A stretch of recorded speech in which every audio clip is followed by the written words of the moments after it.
Estás despedido. Lárgate ahora mismo y no vuelvas a poner un pie en este edificio.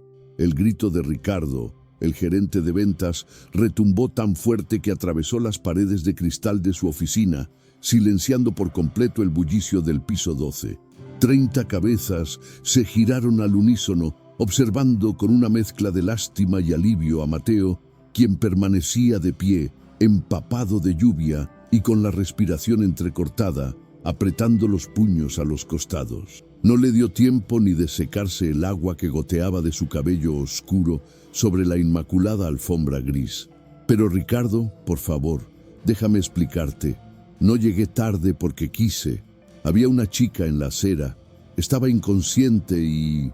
Intentó defenderse Mateo, con la voz quebrada por la desesperación de saber que su cuenta bancaria estaba en números rojos y que su madre necesitaba esa medicina el viernes. Ricardo soltó una carcajada seca, cruel, carente de cualquier empatía humana. Se ajustó su corbata de seda y se acercó a Mateo invadiendo su espacio personal. A mí no me importan tus excusas de buen samaritano, Mateo. Aquí no somos una ONG. Aquí facturamos. Tenías una reunión con los inversores a las 8:00 am en punto. Son las 8:45. Les has hecho perder tiempo y a mí me has hecho perder dinero. Recoge tus cosas. Tienes 5 minutos antes de que llame a seguridad para que te saquen a la fuerza. La humillación ardía más que el frío de la lluvia.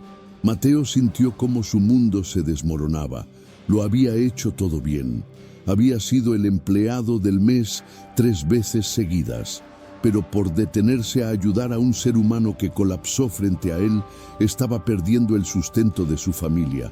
Lo que Ricardo no sabía y lo que Mateo ni siquiera podía imaginar, mientras metía sus pocas pertenencias en una caja de cartón bajo la mirada burlona de su jefe, era que esa chica, cualquiera, que había dejado en la ambulancia, no era una desconocida.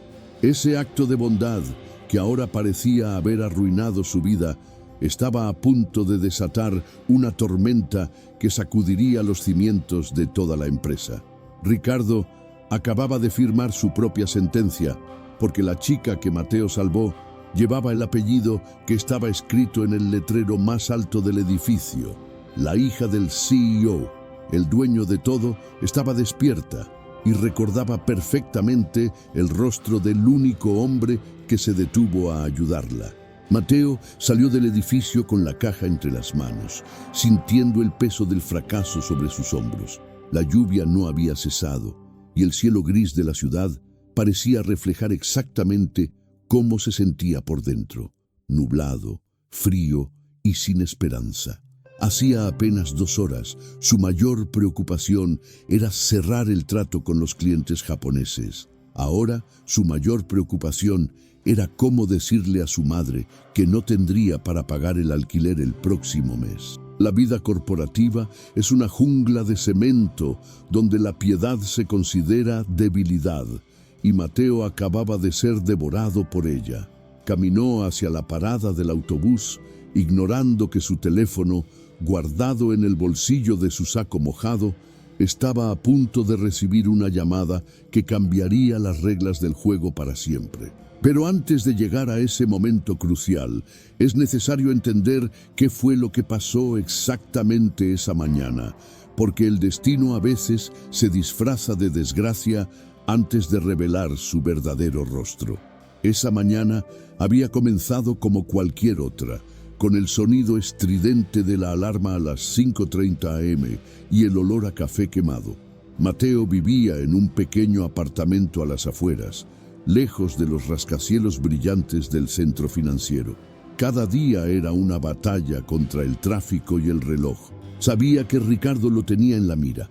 Su jefe siempre había sentido una envidia irracional por la facilidad con la que Mateo conectaba con los clientes, algo que el dinero y los títulos universitarios de Ricardo no podían comprar. Por eso, esa mañana, Mateo salió con tiempo de sobra. No podía permitirse un error. Su madre, doña Clara, dependía totalmente de su salario desde que enviudó, y los tratamientos médicos no eran baratos. La presión era un compañero constante, un fantasma que se sentaba a su lado en el autobús y le susurraba miedos al oído. Al bajar del transporte público, a unas 3 cuadras de la torre empresarial, el cielo se abrió. La gente corría buscando refugio. Los paraguas chocaban entre sí en una danza caótica de egoísmo urbano. Nadie miraba a nadie, todos con la vista fija en sus propios objetivos. Fue entonces cuando la vio. No parecía una persona importante. Llevaba unos jeans desgastados y una sudadera gris con la capucha puesta, intentando protegerse del aguacero. De repente, sus piernas fallaron. No fue una caída dramática de película, sino un desplome silencioso, como una marioneta a la que le cortan los hilos. Cayó sobre el concreto frío y sucio, y la multitud simplemente se abrió para esquivarla, como si fuera un obstáculo inanimado en lugar de una persona. Mateo se detuvo en seco. Miró su reloj, 7:50 AM. Faltaban 10 minutos para la reunión más importante del año. Si paraba, llegaría tarde. Si llegaba tarde, Ricardo lo mataría. Pero el corazón de Mateo no entendía de horarios de oficina. Vio cómo la chica temblaba, vio que nadie más se detenía, y su conciencia gritó más fuerte que su miedo al desempleo. Corrió hacia ella, arrodillándose en el charco, arruinando sus pantalones de traje. ¿Estás bien? Oye, ¿me escuchas?, le preguntó, apartando el cabello mojado de su rostro pálido. Ella apenas abrió los ojos. Sus labios estaban azules. Mateo no lo pensó más. Sacó su teléfono y marcó a emergencias, quitándose su propio saco para cubrirla, protegiéndola de la lluvia helada con su propio cuerpo mientras esperaba la ambulancia. Es increíble cómo un solo segundo de humanidad puede costarte tu carrera. O al menos, eso es lo que la sociedad nos hace creer. Antes de continuar con esta historia de injusticia y redención, quiero hacerte una pregunta importante. En los zapatos de Mateo, con tu trabajo y el bienestar de tu familia en juego, ¿te habrías detenido o habrías seguido caminando para no llegar tarde? La respuesta es más difícil de lo que parece.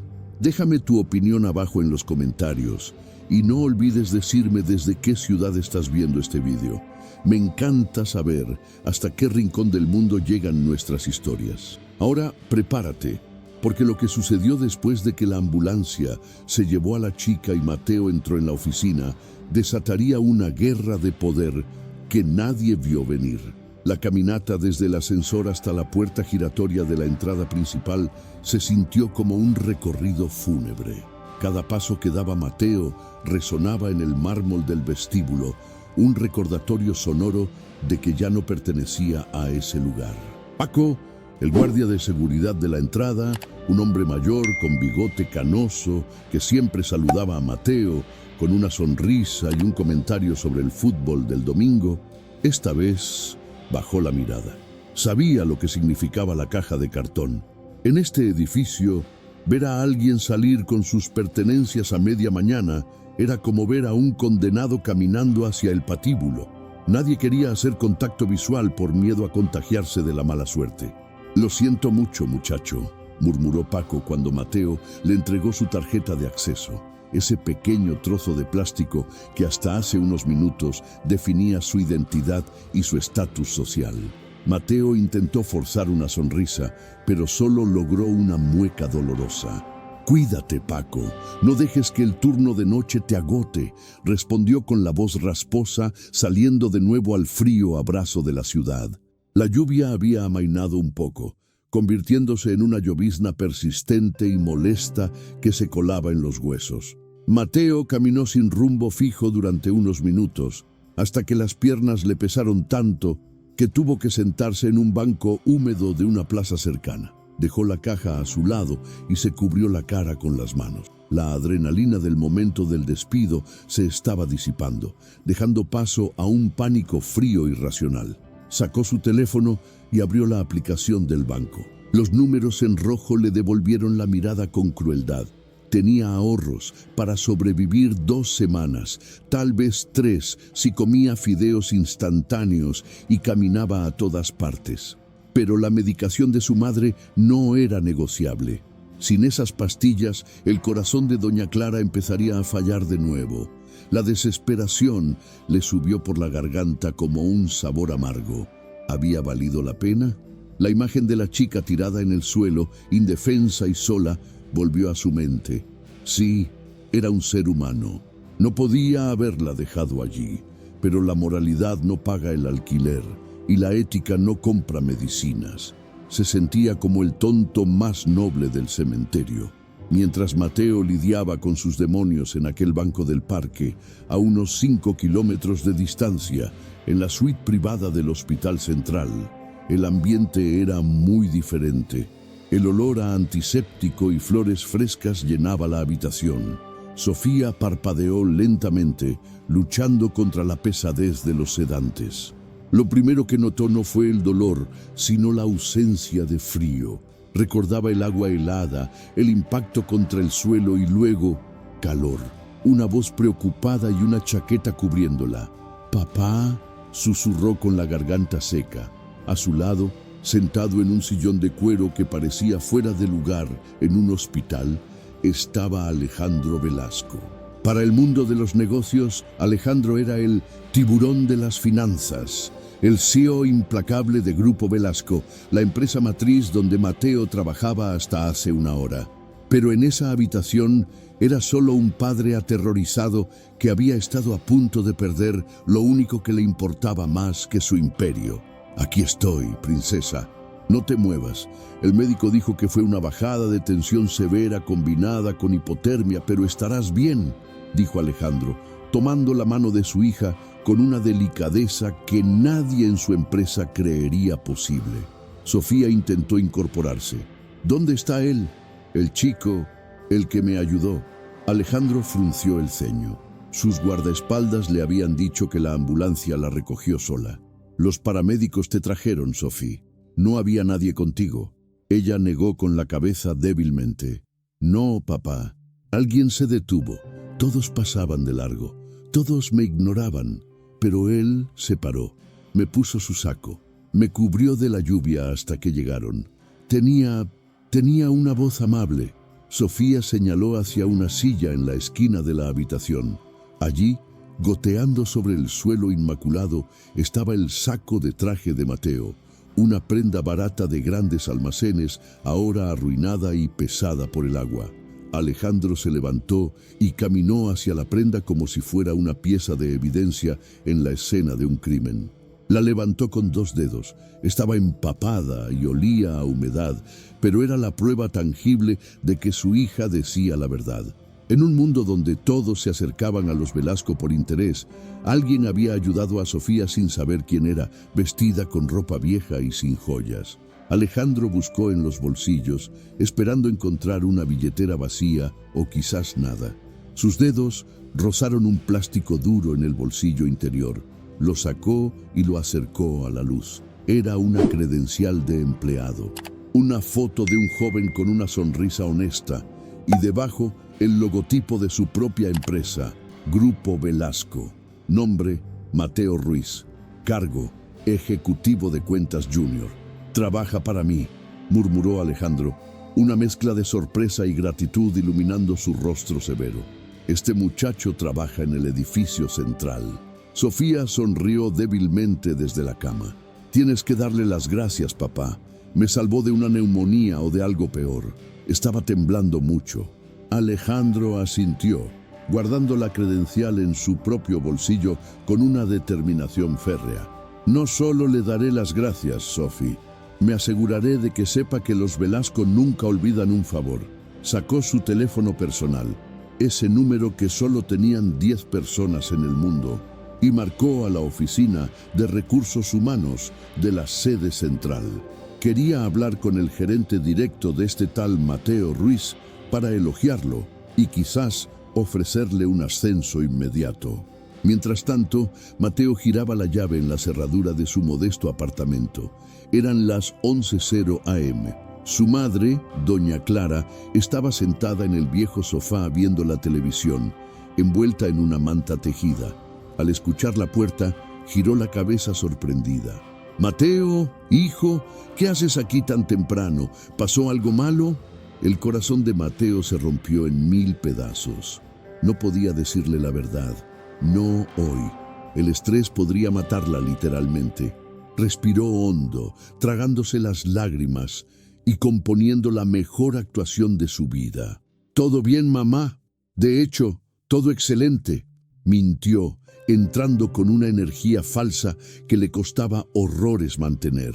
«Terminamos el proyecto grande antes de tiempo y el jefe nos dio la tarde libre como recompensa.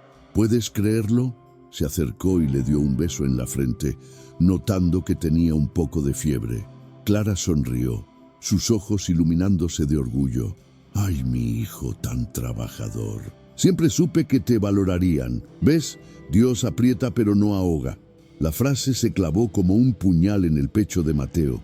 Dios estaba apretando demasiado fuerte esta vez. «Sí, mamá, me valoran mucho», susurró, sintiéndose el ser más despreciable del planeta por engañarla.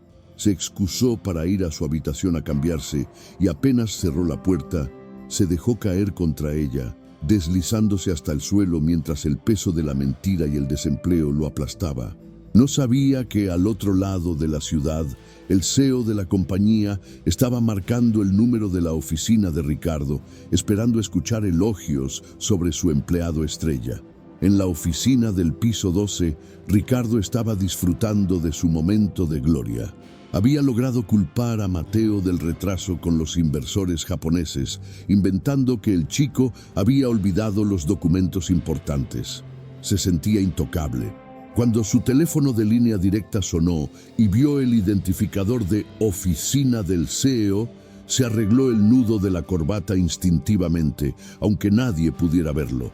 Pensó que era la llamada definitiva para felicitarlo por los números del trimestre. «Diga, aquí Ricardo Méndez, gerente de ventas», respondió con su voz más suntuosa y servicial. «Méndez, habla Alejandro Velasco». La voz al otro lado era potente y directa. Ricardo sintió un escalofrío de placer. El gran jefe en persona. «Señor Velasco, qué honor. ¿En qué puedo servirle?». Alejandro fue directo al grano.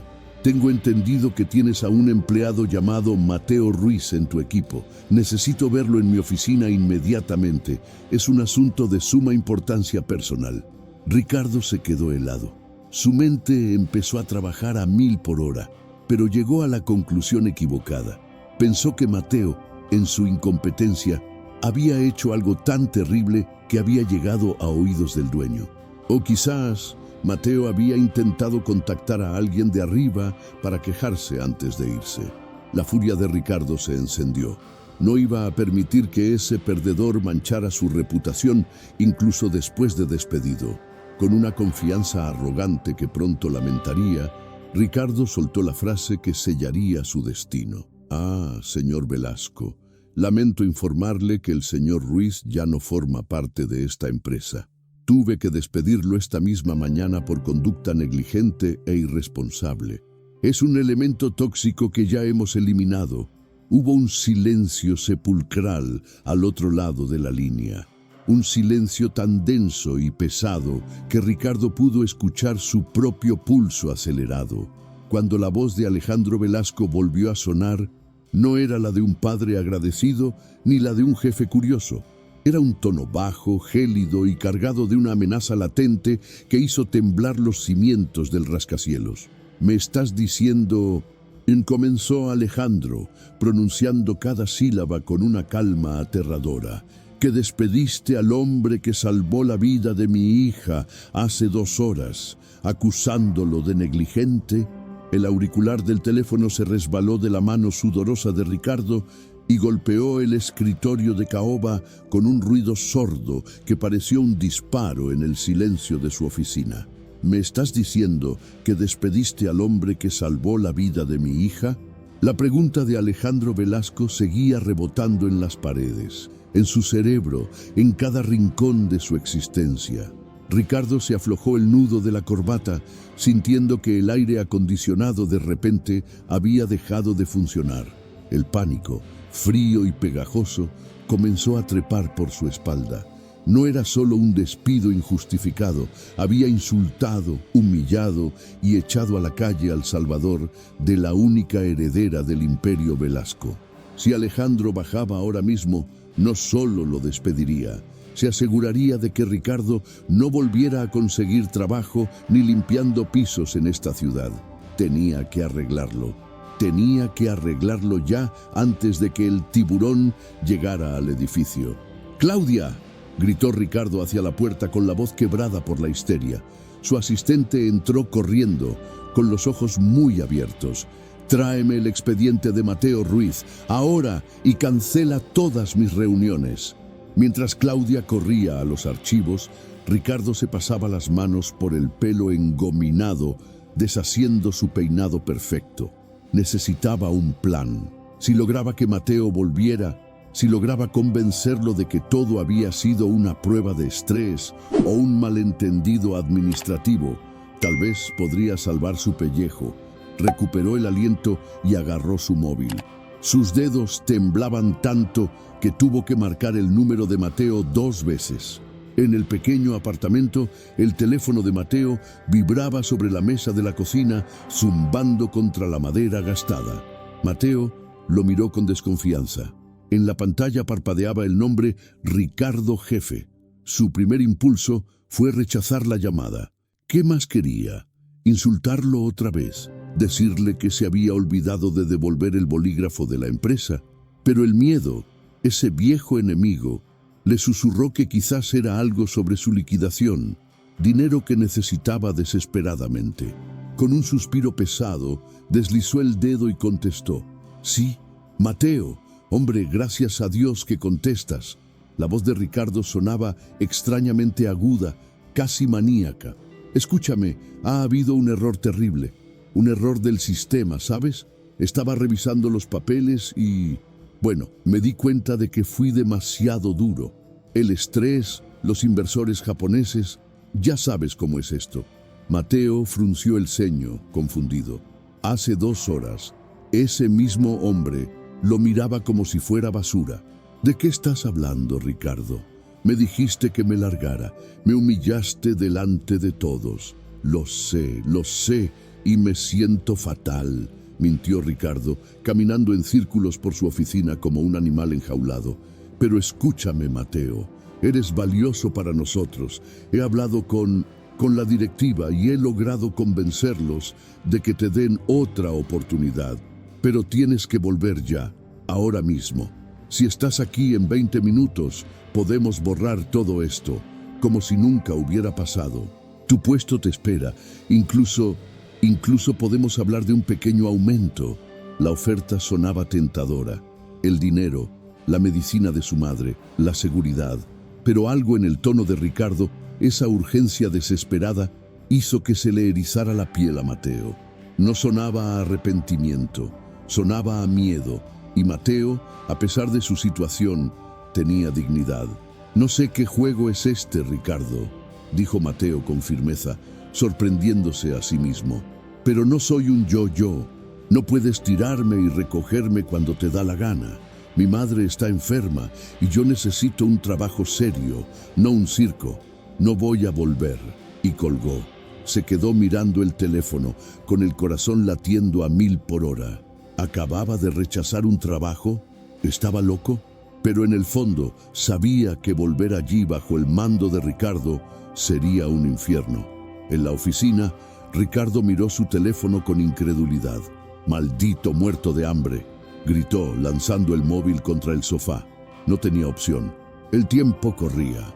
Agarró el expediente que Claudia acababa de dejar en su escritorio, buscó la dirección de Mateo y tomó las llaves de su coche. Si el chico no venía por las buenas, iría él personalmente a buscarlo. Le ofrecería dinero de su propio bolsillo, le rogaría, lo amenazaría, lo que fuera necesario para tenerlo sentado en su escritorio antes de que Alejandro Velasco apareciera. Salió corriendo hacia el ascensor, ignorando las miradas de sus empleados. Lo que Ricardo no sabía era que Alejandro no iba a ir a la oficina.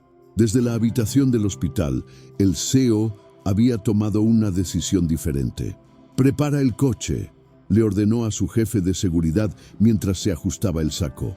Y busca la dirección de este empleado, Mateo Ruiz. Sofía lo miró desde la cama.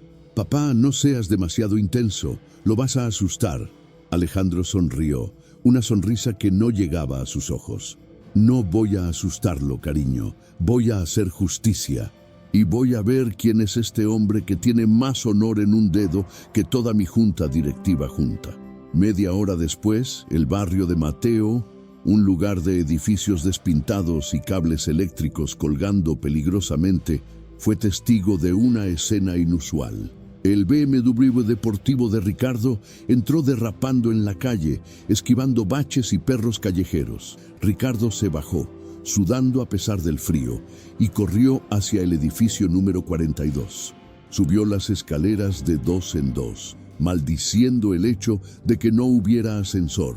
Llegó al tercer piso, jadeando, y golpeó la puerta del 3B con desesperación. Mateo estaba en la cocina preparándole un té a su madre cuando escuchó los golpes. Doña Clara se sobresaltó. ¿Quién será, hijo? ¿Es la policía? Mateo le hizo un gesto para que se calmara. No, mamá, debe ser el vecino. Quédate aquí. Caminó hacia la puerta, sintiendo una opresión en el pecho. Abrió y se encontró cara a cara con su exjefe. Ricardo estaba rojo, deshecho, con la corbata torcida y los ojos desorbitados. ¡Tú!, jadeó Ricardo, poniendo un pie en el marco de la puerta para impedir que Mateo la cerrara. ¡No me cuelgues el teléfono! No tienes idea de lo que estás haciendo. Tienes que venir conmigo ahora mismo. Mateo intentó empujar la puerta, pero Ricardo se apoyó con todo su peso. Vete de aquí, Ricardo. Voy a llamar a la policía. Llama a quien quieras, pero ven conmigo, gritó Ricardo, sacando un fajo de billetes de su cartera. ¿Quieres dinero? Toma, tengo $1000 aquí, es tuyo. Solo ponte el traje y ven a la oficina. Si el dueño pregunta, tú nunca te fuiste. Tú estabas en una diligencia externa. Dilo o te juro que te destruyo. La voz de Ricardo se elevaba, resonando en el pasillo, y los vecinos empezaron a asomar las cabezas. Mateo estaba a punto de empujar a Ricardo escaleras abajo, cuando un sonido diferente detuvo el tiempo. No eran gritos, ni golpes. Era el ronroneo suave y poderoso de un motor que no pertenecía a ese barrio. Un silencio repentino cayó sobre la calle. Ricardo se congeló, pálido como un fantasma, y miró lentamente hacia la barandilla del pasillo que daba a la calle. Mateo siguió su mirada. Abajo, frente a la entrada del edificio, acababa de estacionarse una limusina negra, brillante e imponente como una nave espacial que hubiera aterrizado en un basurero. 2 motocicletas de escolta se detuvieron detrás. Un chofer uniformado salió y abrió la puerta trasera. De ella emergió un hombre alto, con un traje gris impecable que costaba más que todo el edificio de Mateo. Llevaba gafas de sol oscuras, aunque el día estaba nublado. Se quitó las gafas y miró hacia arriba, directamente hacia donde estaban Mateo y Ricardo. Ricardo soltó la puerta y retrocedió, temblando incontrolablemente. «No puede ser», susurró, con la voz ahogada por el terror puro. Vino él en persona. Mateo, confundido, miró al hombre del traje y luego a su exjefe aterrorizado. «¿Quién es?», preguntó Mateo. Ricardo lo miró con ojos vidriosos como si estuviera viendo a un muerto. «Es Alejandro Velasco, el dueño de todo, y creo que viene por mi cabeza». Pero lo que sucedió a continuación desafió toda lógica. Alejandro Velasco no gritó, no señaló. Simplemente comenzó a subir las escaleras del edificio humilde, con paso firme y decidido, seguido por 2 guardaespaldas gigantescos. Los vecinos se apartaban como si vieran pasar a la realeza. Ricardo, acorralado entre Mateo y la escalera, parecía buscar una ventana por donde saltar. Mateo, sin entender nada, solo sabía una cosa. El hombre más poderoso del país estaba subiendo a su casa, y la razón tenía que ver con la chica que había dejado bajo la lluvia. Cuando Alejandro llegó al tercer piso, ni siquiera miró a Ricardo. Su mirada se clavó en Mateo, analizándolo de arriba abajo. Hubo un segundo de tensión insoportable. Luego, el CEO extendió una mano. «¿Mateo Ruiz?», preguntó con una voz grave que imponía respeto absoluto. Mateo asintió, incapaz de hablar. Alejandro no le dio la mano para saludarlo. En su lugar, hizo un gesto a uno de sus guardaespaldas, quien le entregó una carpeta de cuero. «Señor Ruiz», dijo Alejandro, ignorando el sudor frío de Ricardo, que estaba pegado a la pared intentando hacerse invisible. «Me temo que ha habido un error monumental hoy, y he venido personalmente a corregirlo, pero antes necesito que me diga exactamente qué le dijo este hombre», señaló a Ricardo sin mirarlo, «cuando lo despidió esta mañana por ayudar a mi hija». Ricardo cerró los ojos, esperando el impacto, pero Mateo, mirando al CEO y luego a su madre que asomaba asustada desde el fondo del pasillo, se dio cuenta de que tenía el arma más poderosa en sus manos, la verdad, y estaba a punto de usarla. Mateo respiró hondo, sintiendo el olor caro de la colonia de Alejandro mezclado con el hedor a humedad del corredor viejo. Miró a Ricardo, que sudaba tanto que la camisa de marca se le pegaba al cuerpo, y luego a su madre, que contemplaba todo con las manos temblorosas sobre el pecho. La verdad no necesitaba adornos. «Señor Velasco», empezó Mateo, con la voz firme que solo tiene quien no tiene nada que ocultar. «Cuando llegué empapado a la oficina, después de dejar a su hija en la ambulancia, el señor Méndez me dijo que la empresa no era una ONG. Dijo que mi humanidad era un perjuicio para los negocios y me despidió a gritos frente a 30 personas, dándome 5 minutos para salir como si fuera un criminal, todo porque llegué 45 minutos tarde salvar una vida». Alejandro Velasco no se movió. Su rostro permaneció impenetrable, como una estatua de granito, pero sus ojos, ocultos por un instante al parpadear, se abrieron con un brillo peligroso. Giró lentamente sobre los talones, quedando frente a frente con Ricardo. El gerente de ventas, que siempre se había vanagloriado de su estatura y presencia, parecía haber encogido 10 centímetros. «Señor Velasco, por favor, tiene que entender el contexto, la presión por los resultados. Yo solo estaba pensando en el bien de la empresa», balbuceó Ricardo, intentando sonreír, pero más parecía una mueca de dolor. «¿El bien de la empresa?», repitió Alejandro, su voz suave en contraste con la violencia de sus palabras. «Ricardo, has olvidado la regla número 1 de mi imperio. Construimos edificios, sí. Generamos ganancias, sí. Pero tratamos con personas. Si uno de mis líderes no distingue entre una tardanza por pereza y un acto de heroísmo, entonces no tiene capacidad intelectual ni moral para dirigir ni una caseta de limonada, mucho menos mi departamento de ventas». Alejandro hizo un gesto sutil con la mano. Uno de los guardaespaldas avanzó, tomando con suavidad las llaves del coche deportivo de la temblorosa mano de Ricardo. «Esas llaves pertenecen a la empresa, ¿no es así?». «El coche corporativo». Ricardo asintió, con lágrimas de humillación brotando. «Y el teléfono también», añadió el CEO. Allí, en el pasillo sucio de un edificio de barrio, la justicia se sirvió fría y rápida. «Ricardo Méndez queda despedido por justa causa. Incompetencia gerencial, falta de ética y conducta inhumana. Y me ocuparé personalmente de que su reputación en el mercado sea el reflejo exacto del hombre pequeño que ha demostrado ser hoy. Ahora, salga de mi vista antes de que decida que el despido no es castigo suficiente». Ricardo, despojado de su coche, su teléfono y su dignidad, tuvo que bajar las escaleras a pie, bajo la mirada silenciosa de los vecinos que ahora entendían que el mundo da vueltas. Nadie dijo una palabra, pero el sonido de sus pasos apresurados sonó como música en los oídos de Mateo. Alejandro volvió a mirar a Mateo y la máscara de furia desapareció, sustituida por una expresión de respeto genuino. Caminó hasta la puerta del apartamento y, con una cortesía impecable, saludó a doña Clara. «Señora, le pido disculpas por la intrusión y el susto. Su hijo es un hombre raro». Clara, todavía aturdida, Solo sonrió y lo invitó a entrar, pero Alejandro rehusó cortésmente. Debo volver al hospital. Mi hija Sofía quiere agradecer personalmente a su Salvador. Miró a Mateo. Mateo, el puesto de gerente de ventas está vacante. Y honestamente, no conozco a nadie que haya demostrado mejor capacidad para tomar decisiones difíciles bajo presión que usted. El cargo es suyo, si lo quiere, con el doble del salario anterior y un bono de firma para cubrir cualquier gasto médico que su familia pueda tener. Mateo sintió las piernas flojas.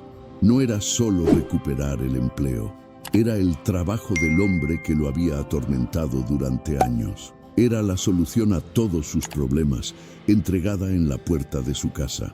Señor Velasco, no sé qué decir. Acepto. Prometo no decepcionarlo. Alejandro apretó su mano, esta vez con firmeza. Ya ha probado su valor, Mateo. El resto es solo papeleo. Lo espero mañana a las 9:00. Y no se preocupe si llega algunos minutos tarde. Ahora usted es el jefe. Con un último gesto, el CEO bajó las escaleras, subió a su limusina y desapareció, dejando detrás un barrio en shock y una familia cuya vida acababa de cambiar para siempre. El día siguiente en Grupo Velasco fue algo que entraría en la historia de la corporación. Cuando Mateo atravesó las puertas de cristal del 12º piso, el silencio cayó sobre la oficina. No era el silencio compasivo del día anterior, sino un silencio de reverencia y miedo. Todos ya lo sabían. Los chismes corporativos vuelan más rápido que la luz. Sabían que Ricardo había sido escoltado fuera y que Mateo, el muchacho que salió con una caja de cartón bajo la lluvia, ahora ocupaba la oficina de esquina. Mateo caminó por el pasillo central. Vio los rostros de quienes habían desviado la mirada cuando lo despidieron. Vio a Paco, el guardia, sonreír de oreja a oreja allá abajo. Entró en la antigua oficina de Ricardo. Aún olía a la loción del ex jefe, pero Mateo subió las persianas, dejando que la luz del sol inundara el espacio, limpiando la atmósfera tóxica que había reinado allí durante años. Se sentó en la silla ejecutiva de cuero, que le parecía enorme. Claudia, la asistente, entró tímidamente sosteniendo una bandeja con café. Buenos días, señor Ruiz. Quiero decir, señor director. El señor Velasco mandó entregar esto. Colocó sobre la mesa una pequeña caja de terciopelo y un sobre. Mateo abrió el sobre primero. Era una nota manuscrita de Sofía, la hija del CEO. Gracias por ser el único que detuvo todo. Mi padre dice que los negocios son junglas, pero usted demostró que aún hay humanos entre las fieras. Espero poder agradecerle personalmente cuando salga de aquí. Sofía. Dentro de la caja de terciopelo había un reloj. No un reloj cualquiera, sino un modelo clásico, grabado en la parte de atrás. Para Mateo, el tiempo es precioso, pero la integridad es eterna. Mateo se colocó el reloj en la muñeca. Miró a través del muro de cristal a su equipo, que lo observaba esperando órdenes. Se levantó, abrió la puerta y habló con voz clara y serena, muy distinta a los gritos histéricos de Ricardo. Buenos días a todos. Volvamos al trabajo. Pero quiero dejar algo claro. En este equipo, si alguien tiene un problema, si alguien cae, nos detenemos a ayudar. Porque antes de ser vendedores, somos personas. Y nadie se queda atrás. Hubo un momento de vacilación y luego alguien empezó a aplaudir. Fue tímido al principio, pero pronto todo el piso se puso de pie, aplaudiendo no al nuevo cargo, sino a la nueva era. Mateo sonrió pensando en su madre, que en ese momento estaba llamando para pedir la cita con el mejor especialista de la ciudad. El mundo puede ser cruel, sí, los Ricardos existen en todas partes. Pero a veces, solo a veces, la lluvia cae para limpiar el camino, y quien se atreve a mojarse por los demás termina encontrando el sol más brillante al otro lado.